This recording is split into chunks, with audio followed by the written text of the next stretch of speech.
زما پاکستانیانو ورونو په دې پاکستان کې تاسو وګورئ ډېر ګډوډ حالات دي او څوک الیکشن مني او څوک یې نه مني. خو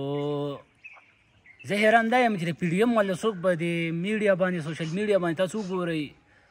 هر یو پی ډي ایم والا خلک انټرویو نه لري، خو دا تپوس ته یې اړوله کوي نه چې بهی دا وایي چې یاره مونږ ته پول بینچ کښېنوئ. نو دا تپوس ته ولې نه کوي چې بهی تاسو دا عدم اعتماد چې راوړو په کوم قانون دا تاسو راوړو؟ نو په خپله به ده ووایي چې یاره بهی عدم اعتماد خو په قانون کې دي. نو چې په آیین کې عدم اعتماد دی نو ولې عدم اعتماد په دغه کې نه وي، دا په آیین کې دام دي چې په یو وزیر اعلی ته د اسمبلیانو دغه شته چې هغه د خپلې اسمبلیانې ماتې کړي. اوس بیا چې اسمبلیانې ماتې شي په آیین کې دغه آیین دی، دغه چې 73 آیین دی او د بټوله دی او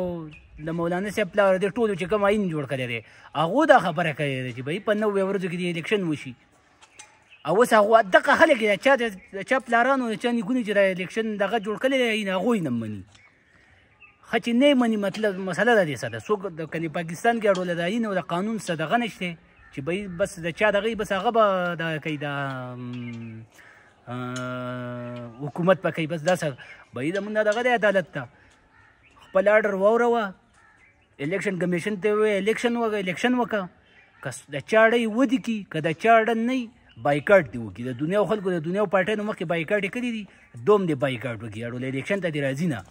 د دنیا آزاد خلک به راشي د ملک په سمبل کړي خو که ده ورته نه وي جوړ بهی خپل قانون خپل آیین چې کوم دغه دی سپریم کورټ ته بس ستا سره ټوټل قوم ولړ دی که څوک یې مني ودې مني که نه یې مني اړوله مني نه